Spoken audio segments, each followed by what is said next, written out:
My name is Laura Gomez. In honor of Father's Day just around the corner, I'm going to tell a story told to me by my dad that now has to do a lot with the way I think about life and education. Okay, so both of my parents, as a lot of people enrolled in this class I'm sure, are from Mexico. They were born and raised over there for a long period of time. My mom is from Guanajuato, my dad is from San Luis Potosí. They both met, they got pregnant, and then they came over here when they were pregnant with me and my twin, actually, and they got here knowing no English. They had no education, like college education. They had no degrees. They both acquired full time minimum paying jobs that got them through, I guess, their early stages here, but it was very hard because a minimum paying job with twins on the way, having to provide a home for all was pretty hard for them, especially my dad, because for some time my mom wasn't working since she was at home. Um, my dad, who was born in San Luis Potosí, Mexico, he taught himself over there ever since he was young how to be a mechanic. He tells us how he just loved cars ever since he was little, so he would get together with his friends and we mess around, and it ended up him loving, the mechanic life, you could say.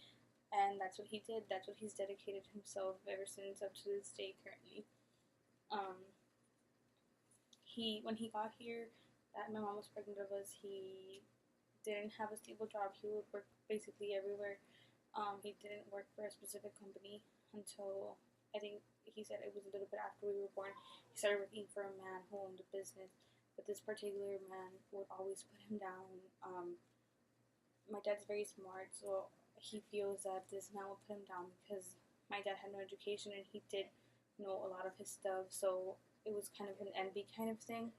So one day, my dad got tired and he said something back to this man, and man ended up firing him, and it left him jobless for a couple of months. So he started just working from home. He created his own business at home, taking care of cars, his friends of friends, and from there he just kept working until he saved enough money. He got tired of living without a degree.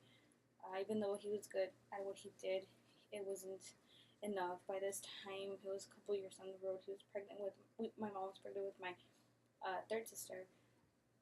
So he knew he had to do something to better himself. Um, he got this man who fired him. He really burned my dad. He couldn't get a job anywhere because of word of mouth, until finally he built money. He saved money and he went back to school.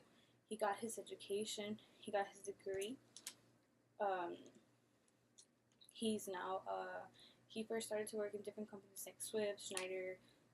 It was back then it was MS Carriers. He ended up being a mechanic, but then he went up to being the supervisor for the company, and it's been like that for many years. He went to war. He came back. He still had his position. He really grew from there. Um, when he came back, and he's now actually a professor with LCC at the South Campus. He teaches diesel mechanic, which is his specialty. He had two jobs, but he had to quit one because he has lower back problems. So he's just sticking to LCC for now. He retired from his other job, but it did take him a couple years to do that. But it was all because of his persistent. Like he didn't give up. He didn't let this person put him down these many years ago. He believed in himself no matter where he came from, no matter how much he had. He made the most out of what he did have. And for that reason, I look up to him a lot. Moral of the story, just no matter where you come from, where you are, who you are, what you look like, just don't ever give up. Don't ever let anybody tell you you can't do something, even when things get extremely hard in life.